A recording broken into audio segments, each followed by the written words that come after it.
நல்ல ஒரு வேத பகுதி. ஆமாம், சிறு பிள்ளைகள் சண்டே கிளாஸில் அதிகமாக மனப்பாடமாய் சொல்லக்கூடிய ஒரு வேத பகுதி தான். அல்லேலூயா, ஆமென். கர்த்தர் என் மேய்ப்பர். கர்த்தர் நம்முடைய மேய்ப்பராக இருந்தால் நமக்கு கிடைக்கக்கூடிய ஆசீர்வாதங்கள்லாம் என்ன? அல்லேலூயா. இப்பொழுது மேய்ப்பனுடைய தன்மைகளை குறித்து நான் பார்க்க போகிறேன். அல்லேலூயா. ஒரு மேய்ப்பனுடைய தன்மைகள் எவ்வளமாக இருக்கிறது? அல்லேலூயா. நான் நேற்றைய தினத்தில் இரவில் மீட்டிங் முடிச்சுட்டு பாஸ்டர் கூட நான் காரில் போய் இருக்கும் பொழுது நம்ம இந்த சர்ச்சில் உள்ள ஒரு தம்பி வந்து அந்த கடை பக்கத்தில் வந்திருந்தாப்புல. பாஸ்டமாவும் கேட்டாங்க, ஏன்டா ஆளை காணல சர்ச்சில் அப்படின்னு கேட்டாங்க. அல்லேலூயா. இது என்ன? மேய்ப்பனுடைய தன்மை. அல்லேலூயா. ஒரு வசனத்தை வாசிக்கலாம். எசேக்கியேல் புஸ்தகம் 34ஆம் அதிகாரம் 11வது வசனத்தை. கர்த்தராகிய ஆண்டவர் சொல்லுகிறது என்னவென்றால், இதோ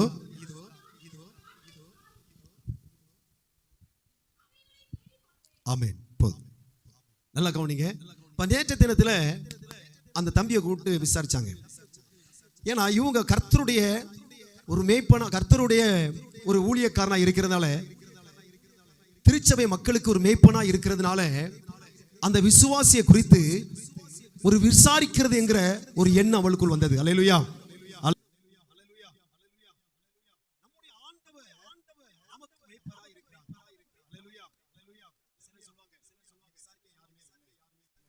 அநேகர் சொல்கிறது உண்டு, எங்களை விசாரிக்கிறதுக்கு யாருமே இல்லை. கர்த்தர் சொல்லுகிறார், உங்களை விசாரிக்கிறவர் நம்ம ஆண்டவராகிய தெய்வம் ஒருவரே. அல்லேலூயா. அந்த வசனத்தை வாசிங்க. கர்த்தராகிய ஆண்டவர் சொல்லுகிறது என்னவென்றால், இதோ நானே என் ஆடுகளை விசாரித்து அவைகளை தேடி பார்ப்பேன். காணாமல் போன ஒரே ஆடுக்காக 99 ஆடுகளையும் வனாந்தரத்தில் விட்டு தேடி பார்க்கிற ஒரு நல்ல மேய்ப்பன் உண்டு. அவர் தான் நம்முடைய ஆண்டவராய் இயேசு கிறிஸ்து. அல்லேலூயா.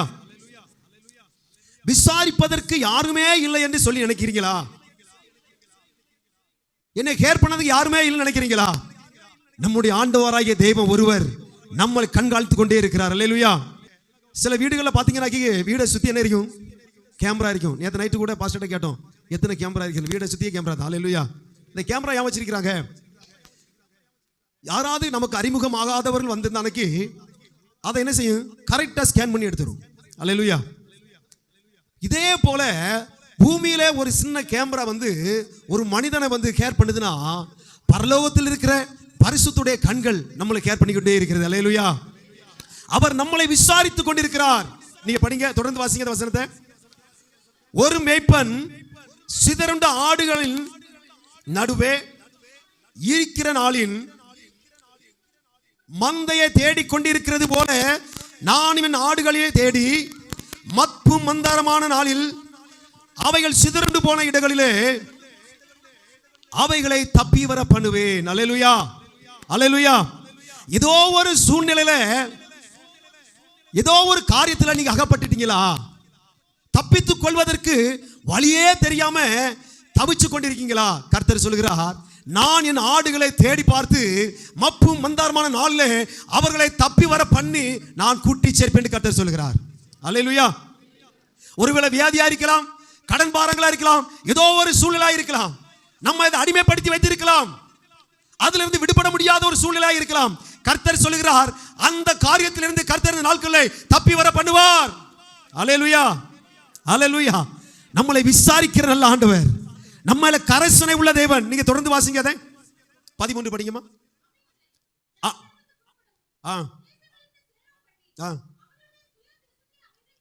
கொண்டு வந்து இஸ்ரவேலின் மலைகள் மேலும் ஆறுகள் அண்டையிலும். அல்லேலூயா. நல்லா கவனிங்க. ஒரு ஆடுகளை மேய்க்கிற ஒரு மேய்ப்பனுக்கு ஒரு தன்மை என்ன தெரியுமாங்க? நல்ல செழிப்பான புல்லுள்ள இடத்துல இருந்து மேய்ப்பான். இன்னொன்று நல்ல தண்ணீர் உள்ள இடத்துல இருந்து மேய்ப்பான். அல்லேலூயா. நீங்க ஆடுகள் மேய்க்கிறவங்களை பாருங்க. நான் நிறைய பார்த்திருக்கேன். எங்க ஏரியாவில் வந்து நிறைய பார்த்திருக்கிறேன். கூட்டமா 100 ஆடு 200 ஆடு அப்படி கூட்டமா கொண்டு வருவாங்க. அந்த புல் அதிகமான இடங்களை கொண்டு ஆடுகளை மேய விடுவார்கள். சில தண்ணி இல்லாத இடங்களை வந்து அவங்க என்ன சொன்ன, தண்ணி உள்ள இடங்களை கொண்டு அந்த ஆடுகளுக்கு தண்ணீர் காட்டுவார்கள். அல்லேலூயா.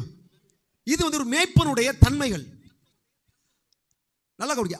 அப்போ ஒரு ஆடு தப்பிப்போர், அதாவது ஒரு ஆடுக்கு ஒரு மேய்ப்பனானவன் அவ்வளவாய் செய்வானே. ஆனால் இந்த உலகத்தை உண்டாக்கி அதுல குடிகளாய் இருக்கிற நம்மை உண்டாக்கி நமக்கு என்ன தேவை என்பதை தேவன் நன்றாகவே அறிந்து வைத்திருக்கிறார். அல்லேலூயா. நல்ல செழிப்பான இடத்திலே கொண்டு கர்த்தர் நம்மை நாட்டுவார். அல்லேலூயா. நீங்க சங்கீதம் 23வது வசனத்துல நீங்க படிச்சு பாருங்க. அவரின் ஆத்துமாவை தேற்றி, அதான் அவர் என்னை புல்லுள்ள இடங்களில் மேய்த்து அமர்ந்த தண்ணீர் அண்டையில் என்னை கொண்டு போய் விடுகிறார். அல்லேலூயா. எங்க புல்லு இருக்கிறது உண்மை, தண்ணீரும் இருக்கும். ஆனா எந்த தண்ணீர் கொண்டு மேய்க்கிறார்னாக்கி அமர்ந்த தண்ணீர். சில நல்லா கவனிங்க, சில ஆறுகள் ஓடி வரும். மேய்ப்பன் வந்து அந்த ஓடி வார நீரோட்டத்தில் என்ன கொடுக்க மாட்டான், தண்ணீர் காட்ட மாட்டான். நல்ல அமைதியான இடங்களில் கொண்டு அந்த ஆடுகளை கொண்டு என்ன செய்வோம், மடங்க வைப்பான். அல்லேலூயா. இதே போலதான் நம்முடைய ஆண்டவர் பிரச்சனையின் மத்தியிலே கர்த்தர் நம்மை உட்கார பண்ண மாட்டார். பாவத்தின் மத்தியிலே கர்த்தர் நம்மை உட்கார பண்ண மாட்டார். அல்லேலூயா. ஒரு மனிதனுக்கு என்ற தேவையோ அது அத்தனையும் தேவன் அருமையாய் கொடுப்பார். அல்லேலூயா. நீ இன்னொரு வசனத்தை, அந்த வசனம் தொடர்ந்து வாசிங்க, 14வது வசனத்தை வாசிங்கம்மா. அவர்களை நல்ல மேய்ச்சல்லை மேய்ப்பேன்.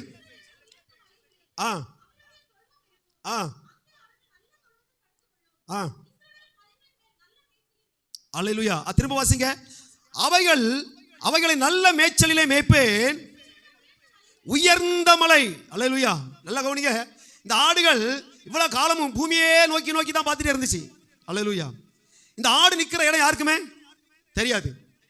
ஆனா இந்த மேய்ப்பான் இப்ப ஆடுகளை எங்க கொண்டு போகிறாருனாக்கி உயர்ந்த மலைக்கு கொண்டு போகிறார். அல்லேலூயா. வேதம் சொல்கிறது, மலை மேல் உள்ள பட்டணம் மறைந்திருக்க மாட்டாது. அல்லேலூயா. உங்களை ஒருவேளை மற்றவர்களுக்கு அடையாளம் தெரியாமல் இருக்கலாம். கர்த்தர் சொல்கிறார், உங்களை உயர்ந்த இடத்துல கொண்டு வைத்து கர்த்தர் அழகு பார்க்க போகிறார். அல்லேலூயா. ஆமென். அது காரணம் என்ன தெரியுமாங்க, நம்முடைய ஆண்டவர் தான் நமக்கு நல்ல மேய்ப்பன். அல்லேலூயா. தொடர்ந்து வாசிங்க இன்னொரு வசனத்தை. என் ஆடுகளை மேய்த்து அவைகளை மடக்குவேன். அல்லேலூயா. நீங்க அந்த 11வது வசனத்தை திரும்பி வாசிங்க. கர்த்தராகிய ஆண்டவர் சொல்லுகிறது என்னவென்றால், இதோ நானே என் ஆடுகளை விசாரித்து அவைகளை தேடி பார்ப்பேன். அல்லேலூயா. ஆடுகளை கருத்தாய் விசாரித்து தேடி பார்க்கிற ஒரு தன்மை யாருக்கு இருக்குனாக்கி அந்த மேய்ப்பனுக்கு மட்டும்தான் இருக்கும். அல்லேலூயா. இந்த ஆடுகள் அங்க போனாலும் மேய்ப்பன் விட மாட்டான், இங்க போனாலும் விட மாட்டான். அல்லேலூயா. அது ஆடுல ஏதாவது ஒன்று காணாமல் போனாலும் இந்த ஆடு மேய்க்கிறவனுக்கு நன்றாகவே தெரியும். ஆமென். ஒரு முறை சில ஆண்டுகளுக்கு முன்பதாக எங்களுடைய ஊர் பகுதியில் என்னுடைய வயது, நான் ஒரு சின்ன பொடி பையனா இருக்கும் பொழுது என்னுடைய வயதுக்கு ஈக்குவலாட்டு ஒரு சகோதரன் இருந்தான். அவன் ஸ்கூல்ல படித்துக் கொண்டிருக்கும் பொழுது ஏதோ ஒரு சூழ்நிலை காரணமாக அவன் ஊரை விட்டே ஓடிட்டான். அந்த ஊரை விட்டு ஓடினதுனால தகப்பனார் பல இடங்களில் அவனை தேடி பார்த்தார், பல ஆட்கள்கிட்ட விசாரித்து பார்த்தார். ஆனா மகன் தென்படவே இல்லை. சில வாரங்கள் பார்த்தார், சில மாதங்கள் பார்த்தால், சில வருடங்கள் பார்த்தால், பல வருடங்கள் உருண்டு போயிற்று. அந்த மகனை குறித்ததான அந்த பாரம் அவர் அழித்துக் கொண்டே இருந்தது. அல்லேலூயா. அல்ல கவனிங்க, நம்முடைய பிள்ளைகள், ஒரு பிள்ளை ஏதாயில் ஒரு காரியம் தவறுதலாய் செய்துட்டுனா, நான் ஒன்று சொல்லுகிறேன், பெற்றோருடைய இருதயங்கள் மறைவிடத்தில் வடிக்கிற கண்ணீருக்கு அளவே இருக்காது.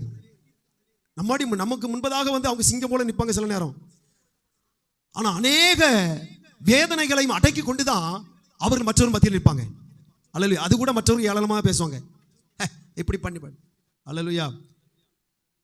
மற்றவர்கள் ஒரு நாளும் அற்பமா என்னாதீங்க.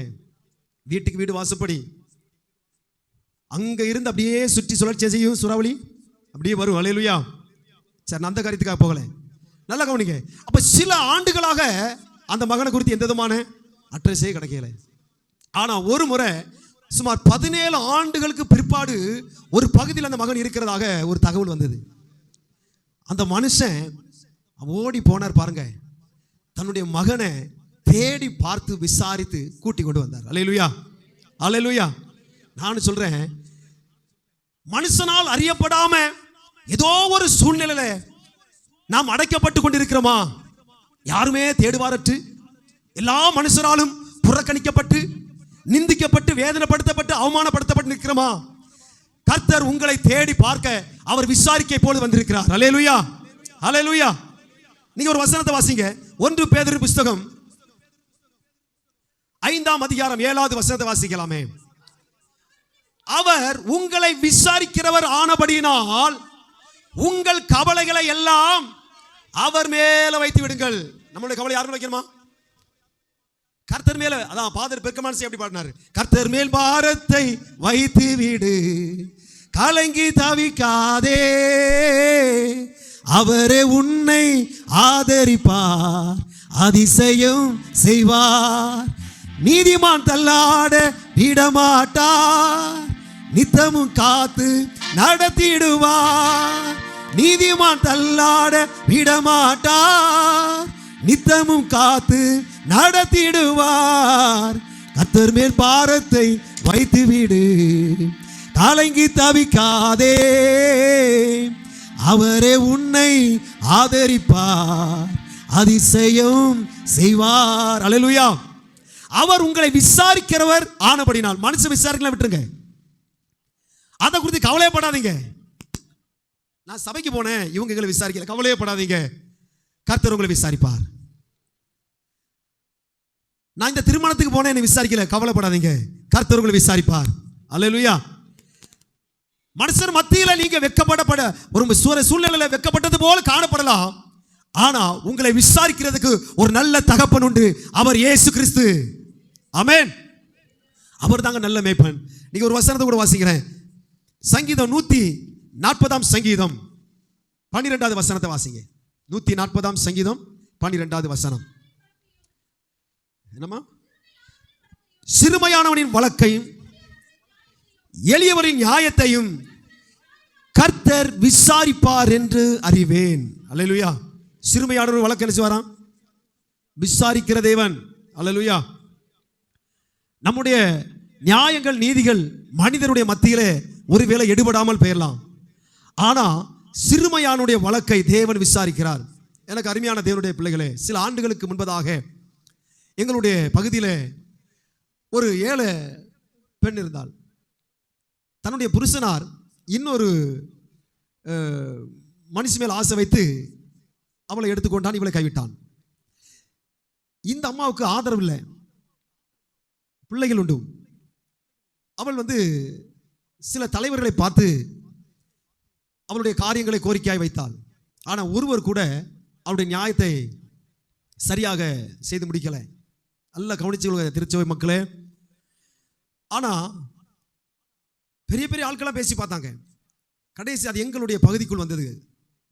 எங்கள் பகுதியிலையும் சில மனிதர்கள் என்ன பண்ணாங்கன்னா, அவளுக்கு அந்த நியாயத்தை கொடுக்க கூடாதுன்னே பேசினாங்க. என் காதால ஒரு ஆள் சொல்றாரு, அவளை விட்டுருங்க, அவன் 2வது கெட்டுக்கு நம்ம பிள்ளை. அல்லேலூயா. சிறுமையான வழக்கு ஒரு நாள் கொள்ளுவப்படக்கூடாது. அல்லேலூயா. தேவன் அதுல கவனம் உள்ளவராய் இருக்கிறார். நம்ம யாரும் நம்மளுடைய வழக்கை யாரும் விசாரிக்க நினைப்போம், ஆனா தேவன் கணக்கு வச்சு அடிப்பார். என்ன நடந்துச்சு? அந்த மனிதன் சொல்லிக்கிட்டு அந்த அம்மாவை பிரிச்சு விட்டுட்டாங்க. தன்னுடைய புருஷனை இழக்க வேண்டிய ஒரு சூழ்நிலை. இப்பவும் அவங்க தனியாக தான் இருக்கிறாங்க. நடந்த ஒரு சம்பவம் என்னன்னாக்கி, எந்த மனிதன், அந்த மனிதன் உயிரோடு இல்லை, எந்த மனிதன் அந்த மகளுக்கு விரோதமான ஒரு தீர்ப்பை செய்தானோ அதே மகனுடைய அந்த மனுஷனுடைய மகளுக்கு திருமணம் வந்தது. என்ன தெரியுமா? போய் 3வது மாசத்திலே அவள் டைவர்ஸ் ஆகி வீட்டுக்கு வந்தான். அல்லேலூயா. நான் என்ன சொல்றேன், சிறுமையான வழக்கை விசாரிப்பதற்கு ஒரு தெய்வம் உண்டு. அல்லேலூயா. அவர் மறந்து போவதற்கு அநீதி உள்ள தேவன் அல்ல. மனுஷன் மறந்து போவான், தேவன் ஒரு நாள் மறந்து போவாதவர். அல்லேலூயா. அவர் ஒரு நாளுமே வெட்கப்படுத்த மாட்டார். அல்லேலூயா. நீங்க யோபுவின் புத்தகத்தை நீங்க 36ஆம் அதிகாரம் 6வது வசனத்தை நீங்க வாசித்து பாருங்கள். 6, 7 நிறுத்தி வாசிங்கம்மா ஒருவர். அவர் துன்மார்க்கனை பிழைக்க ஒட்டாதிருக்கிறார், சிறுமையானவனின் நியாயத்தை விசாரிக்கிறார். அவர் தம்முடைய கண்களை நீதிமான விட்டு விலக்காமல் அவர்களை ராஜாக்களுக்கு கூட சிங்காசனத்தில் ஏறவும் உயர்ந்த ஸ்தலத்தில் என்றைக்கு உட்கார பண்ணவும் செய்கிற தேவன். அல்லேலூயா, அல்லேலூயா. அவர் என்ன பண்றாருன்னா, துன்மார்க்கனை பிழைக்க விட்டாமல் சிறுமையானோர் நியாயத்தை விசாரிக்கிற தேவன். அல்லேலூயா. நம்முடைய நியாயங்களை நீதியாக விசாரிக்கிற ஒரே ஒரு தெய்வம் இயேசு மட்டும்தான். அல்லேலூயா. நீ எத்தனை மனுஷங்கிட்ட ஞானவான்கிட்ட போனாலும் கூட நம்முடைய நீதி நியாயங்களை குறித்து அங்கே எடுபடாது. அல்லேலூயா. ஆனா நீதியாய் நியாயம் தீர்க்கிற நியாயாதிபதி ஒரு நல்ல மேய்ப்பன் உங்களுக்காகவும் எனக்காகவும் கர்த்தர் பரிந்து பேசிக்கொண்டே இருக்கிறார். அல்லேலூயா, ஆமென். நீங்க ஒரு வசனத்தை வாசிக்கலாம். 2 பேதுரு புத்தகம் 2ஆம் அதிகாரம் 25வது வசனத்தை வாசிங்க.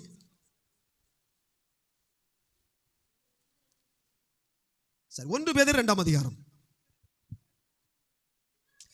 சிதறுண்ட ஆடுகளைப் போல் இருந்தீர்கள், இப்பொழுதோ உங்கள் ஆத்துமாக்களுக்கு மேய்ப்பரும் கண்காணிமானவருக்கு திருப்பப்பட்டிருக்கிறீர்கள். ஒரு காலத்தில் நம்மெல்லாம் வழி தப்பி போன ஆடுகளை போல் இருந்தோம், திசை தெரியாமல் இருந்தோம், அப்படிதானே? அல்லேலூயா. நான் இந்த குடிக்கிற காலகட்டத்தில் நான் ரொம்ப அதிகமாக குடிக்கிற ஆள் யாராவது இருந்தீங்கன்னா மனம் திரும்பிடுங்க. அல்லேலூயா. உங்களோட நிலைமைக்காக சொல்றேன். நான் அதிகமாக குடிக்கிறதுனால என் வயிறெல்லாம் காந்தும், காலையில் சாப்பிட முடியாது. என்னுடைய காரியம் எனக்கே தெரிந்தது, இன்னும் கொஞ்ச நாள் தான் நான் செத்துருப்பேன், நான் பிழைப்பதற்கு எந்த வாய்ப்பு இருக்காதுங்கிற எண்ணத்துக்குள் தள்ளப்பட்டேன். அல்லேலூயா. சிதறுண்ட ஆடை போல அங்குமிங்குமா அலைஞ்சிட்டு இருந்தேன். பல முறை தற்கொலைக்கு நேராய் போய் கொண்டிருந்தேன். அப்படிப்பட்ட ஒரு சூழ்நிலை பாவத்துக்குள் அடிமையாக இருந்த என்னை தேவன் கிருபையா ரட்சித்து வந்தார். அல்லேலூயா, அல்லேலூயா. எங்க பாருங்க, இந்த பூமியில இதெல்லாம் ஒன்றுமே கிடையாதுங்க. அதெல்லாம் நம்ம அடிமைப்படுத்தி வைத்திருக்கிறது. அல்லேலூயா. கொஞ்ச நேரம் இன்பம்தான். நான் ஒருவேளை குடிக்காம இருந்தா இருக்க முடியாது. நான் என்றைக்கு கர்த்தருக்குள் என்னை ஒப்பு கொடுத்தேனோ அடுத்த நிமிஷமே தேவன் அந்த பழக்கத்தை முற்றிலுமா என்னை மாற்றி போட்டார். அல்லேலூயா. சிதறுண்ட ஆடுகளை போல் இருந்தோம், வழி தெரியாமல் இருந்தோம். ஆனால் தன்னுடைய கிருபையினாலே அவர்களை விசாரித்து அழைத்து அவருடைய சமூகத்திலே நம்மை நாட்டி வைத்திருக்கிறார். அல்லேலூயா. இன்னொரு வசனத்தை கூட நாம் பார்க்க போகிறோம். மத்தேயு புத்தகம் 9ஆம் அதிகாரம், மத்தேயு 9ஆம் அதிகாரம் 36வது வசனத்தை ஒரு வாசிக்கமா. அவர் திரளான ஜனங்களை கண்ட பொழுது அவர்கள் மேய்ப்பன் இல்லாத ஆடுகளைப் போல தொய்ந்து போனவர்களும் சிதறப்பட்டவர்களாய் இருந்தபடியால் அவர்கள் மேல் மனதுருகி. அல்லேலூயா. அந்த வசனம் திரும்ப வாசிங்க. அவர் திரளான ஜனங்களை கண்ட பொழுது அவர்கள் மேய்ப்பன் இல்லாத ஆடுகளைப் போல தொய்ந்து போனவர்களும் சிதறப்பட்டவர்களுமாய் இருந்தபடியால் அவர்கள் மேல் மனதுருகினார். அல்லேலூயா. இப்போ இந்த மேய்ப்பனுடைய தன்மை என்ன தெரியுமாங்க? ஆடுகள் மேலே மனதுருகிறவர். பக்கத்தில் கையை பிடிச்சு சொல்லுங்க. ஆமா, பக்கத்தில் கையை பிடிக்கல என்ன தெரியுது? ஆமா, நம்முடைய ஆண்டவர் நம்ம மேல் மனதுருகிறவர். அல்லேலூயா. பாருங்க, ஒரு விசுவாசி வரலனாக்கி கருத்தா விசாரிக்கிற ஒரு நல்ல ஒரு ஊழியக்காரர் இருந்தா அதுதான் நல்ல ஒரு மேய்ப்பன். அல்லேலூயா. இந்த வாரம் வரல, இந்த வராம போயிட்டு போட்டு ஏதோ ஒரு சின்ன மிஸ்டேக்கு சபை விட்டு போட்டு ஒன்றும் பிரச்சனை இல்லை அப்படின்னு சொல்லுகிறவன் நல்ல மேய்ப்பனே இல்லை. அல்லேலூயா. நான் செய்த தவறுகள், நான் செய்த பிழைகள், என்னுடைய குற்றங்கள், எல்லா அக்கிரமங்களையும் கர்த்தராகிய இயேசு கிறிஸ்து மன்னித்து என்னை அவருடைய சொந்த இரத்தத்தினாலே கழுவி ரட்சித்து ஏற்றுக்கொள்வாரே ஆனால் நீங்கள் நான் ஏமாத்திரம். அல்லேலூயா, அல்லேலூயா. ஆடுகள் மேலே மனதுருக்கம் உள்ள ஒரு மேய்ப்பனாய் ஒரு மேய்ப்பன் இருக்க வேண்டும். அல்லேலூயா. பாருங்க, ஒரு முறை ஒரு குட்டி ஆடு கூட்டமாக இருந்த ஆடை விட்டு தனியா நின்று மேய்ந்தது. இது ஆடு மேய்த்து கொண்டிருந்தவன் ஒரு கயிறை கொண்டு போய் என்ன செய்தாம்னாக்கி, அவன் கூப்பிட்டு பார்த்தா வரல. என்ன பண்ண, அந்த கயிறை கையில் எடுத்து சுழற்றி என்ன செய்தாம்னாக்கி ஓங்கிக்கிட்டு விட்டான் பாருங்க. ஒரு அடி பட்ட உடனே ஆடு என்ன செய்யுது, அந்த சத்தம் அந்த மேய்ப்பனுடைய இருதயத்தை என்ன செய்யுது, அப்படியே கலங்கடிச்சிட்டு. அவன் உடனே என்ன பண்ணாம்னாக்கி அந்த ஆடை 2 காலையும் பிடிச்சி தோல் மேலே தூக்கி போட்டு அப்படியே கொண்டு போகிறான். அல்லேலூயா, அல்லேலூயா. சில வேளை நம்ம ஆண்டோடைய வார்த்தை கீழ்ப்படிய மாட்டோம். சில வேளை ஆண்டவர் என்ன செய்வார்னாக்கி இப்படி கயிறை கையில் எடுத்து ஒரு சவுக்கடி தர்ற மாதிரி தருவார். அல்லேலூயா. இது எதுக்கு தெரியுமாங்க? இது மரணத்துக்கு ஏதுவானது அல்ல. அல்லேலூயா. சிச்சித்து தம்பக்கமாய் இருக்கிறது. அல்லேலூயா. சில மரங்களை பாருங்களேன், சில காடுகளில் மரங்களை பாருங்களேன். சில மரங்கள் வந்து அப்படி கூனி குறுகி சில கிளைகளை கொண்டு தன்னுடைய பெருமையை காட்டின மாதிரி இருக்கு. பார்த்துருக்கீங்களா? நான் பேசுகிற தமிழ் புரியுதா உங்களுக்கு? தமிழ் புரியுதா? சில மரங்களை பார்த்தீங்கன்னாக்கி அங்கு இங்கு மட்டும் கிளைகளை வைத்து என்ன செய்யமாக்கி தன்னுடைய காற்று வரும்போது தன்னுடைய பெருமையில காணிச்ச மாதிரி காணிக்கும். சில விசுவாசிகள் அப்படி தான் காணிப்பாங்க. சில மனுஷர்களும் தன்னுடைய பெருமையில காணிச்சிட்டு இருப்பாங்க. இந்த ஆளை ஆண்டவர் என்ன செய்வார்னாக்கி ஓங்கிட்டு என்ன செய்வார்னாக்கி வேரோடி வெட்டிடுவார். அல்லேலூயா. அந்த எஜமான் பார்ப்பான், மரம் என்ன செய்யுது, நல்ல கிளைகளோட செழிப்பா இருக்குன்னு சொல்லிட்டு பக்கத்தில் உள்ள மரக்கடைக்காரனை கூட்டிட்டு ஒரு ஆசாரியை கூட்டிட்டு மரத்தை வெட்டிடுவான்.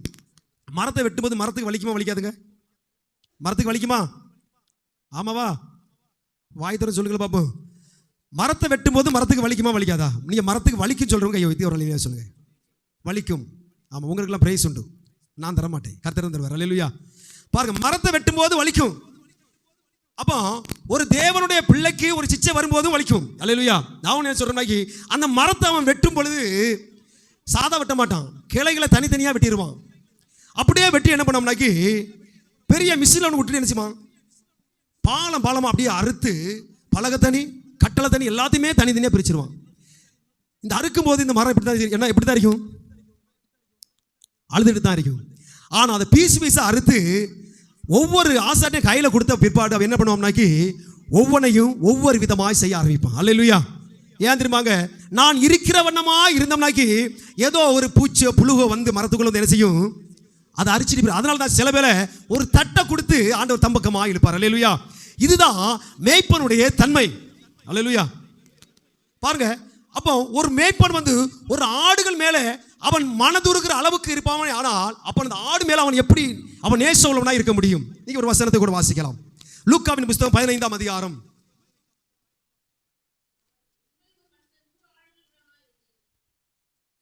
15ஆம் அதிகாரம் 13 வாசிக்கமா.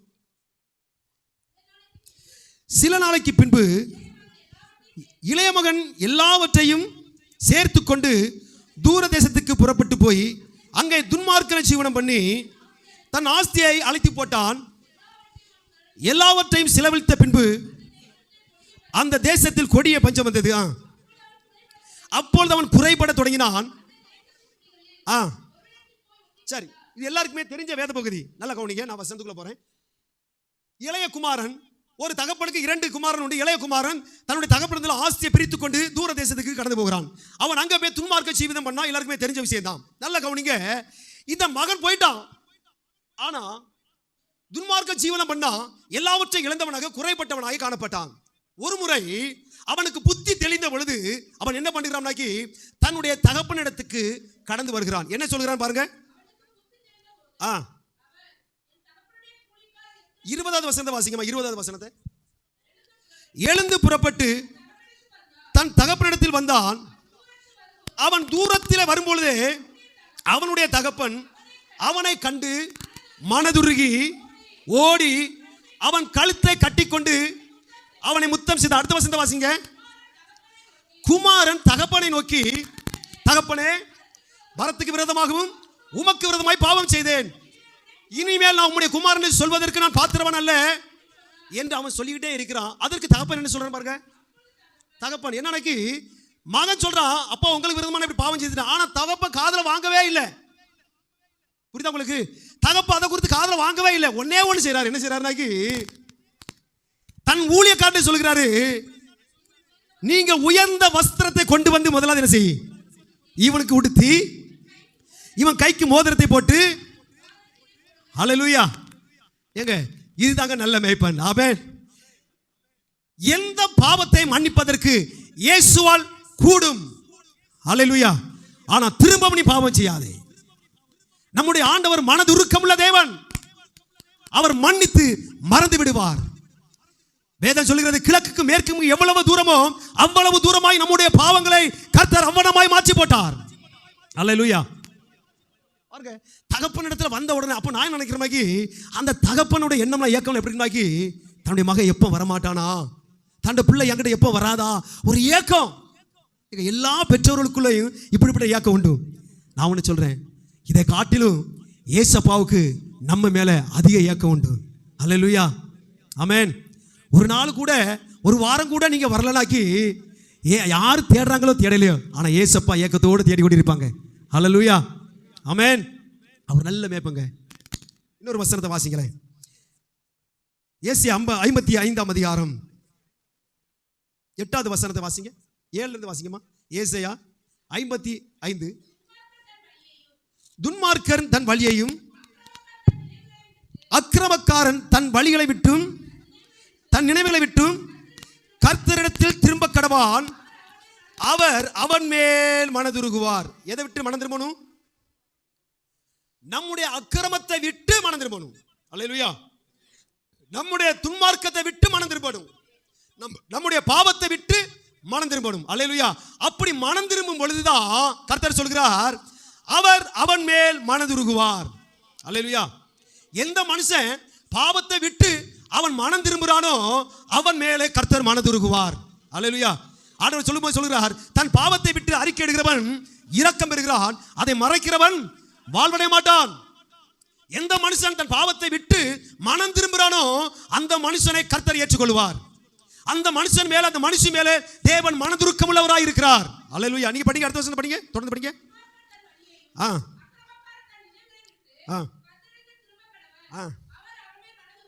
படிங்க மாட்டு. அவர் மன்னிக்கிறதற்கு தயவு பெற்றிருக்கிறார். அடுத்த வசனம், என் நினைவுகள் உங்கள் நினைவுகள் அல்ல, உங்கள் வழிகள் என் வழிகள் என்று கர்த்தர் சொல்லுகிறார். பூமியை பார்க்கிலும் படிங்க. ஆமென், ஆமென். போதும், நல்ல கவனிங்க. நம்ம நினைக்கிற வண்ணமாக தேவன் செய்ய மாட்டார். அல்லேலூயா. ஆண்டவர் சொல்றார், உங்கள் நினைவுகள் என் நினைவுகள் அல்ல. நம்ம உடனே ஒரு மனுஷன் நியாயம் திருப்பி செய்வோம், உடனே ஒரு மனுஷனுக்கு நியாயம் திருப்பி செய்வோம். ஆனா தேவனுடைய பார்வையில் அதல்ல. உங்கள் நினைவுகள் என் நினைவுகள் அல்ல. அல்லேலூயா. நம்முடைய ஆண்டவர் வித்தியாசமா செய்வார். நீங்க எந்த மனுஷனை அட்டாக் பண்ண விரும்புறீங்களோ அந்த மனுஷன் மேல கர்த்தர் சாஞ்சிருவார். அல்லேலூயா. தேவன் ஒரு ஆடை ஆட்டி விட்டு கொடுக்க மாட்டார். அல்லேலூயா. தாவீது பாவம் செய்தது உண்மை. தாவீது ஒரு சங்கீதக்காரங்க பாவி சொல்றாரு, பூமியில ஒருவனும் நீதிமான் அல்லாததினாலே அடியனையும் நியாயம் தீர்க்க பிரவேசியாதையும். என்னது? பூமியில ஒருவனும் நீதிமான் அல்லாததினாலே அடியனையும் நியாயம் தீர்க்க பிரவேசியாதையும். பாவம் செய்தது உண்மை. ஆனா அவன் சாஸ்தாங்கமா யாருடைய பாதத்தில் விழுந்துட்டான்? தேவனுடைய பாதத்தில் விழுந்ததுனால தேவன் அவனை மன்னித்து ஏற்றுக்கொண்டார். அல்லேலூயா. ஏங்க, மன்னித்து அவர் மறந்து வாருங்க. மனுஷன் சொல்லி காட்டிட்டே இருப்பான், இவன் அப்படி செய்தான், இவன் இப்படி செய்தான், அவன் சொல்லிட்டே இருப்பான். அவன் மரணம் அடைகிற வரைக்கும் சொல்லிட்டே இருப்பான். ஆனா நம்முடைய கர்த்தர் கிழக்குக்கும் மேற்குக்கும், அல்லேலூயா, அளவு உண்டுக்காக, அளவு உண்டா? கிழக்குக்கு மேற்கு அளவு உண்டுமா? அளவு உண்டா? நீங்க மீட்டரோட அளந்து பாருங்க. அல்லேலூயா. எங்க அவ்வண்ணமாக நம்முடைய பாவங்களை தூக்கி போட்டுட்டார். அல்லேலூயா, அல்லேலூயா. நீங்க ஏசாயா தீர்க்கதரிசி புத்தகம் 30ஆம் அதிகாரம் வாசிங்க. 30ஆம் அதிகாரம் 18-19 வாசிங்கம்மா. ஆனாலும் உங்களுக்கு இறங்கும்படி கர்த்தர் காத்திருப்பார், உங்கள் மேல் மனதுருகும்படிக்கு எழுந்திருப்பார். கர்த்தர் நீதி செய்கிற தேவன், அவருக்கு காத்திருக்கிற அனைவரும் பாக்கியவான்கள். சீயோனை சேர்ந்த ஜனங்கள் எருசலேமில் வாசமாய் இருப்பார்கள். இனி நீ அழுது கொண்டிராய், உன் கூப்பிடுதல் சத்தத்திற்கு அவர் உருக்கமாய் இறங்கி அதை கேட்டவுடனே உனக்கு மறு உத்தரவு அருளிச்சுவார். கைகளை தட்டி கர்த்தருடைய நாமத்தை மேம்படுத்துமா. அல்லேலூயா, அல்லேலூயா.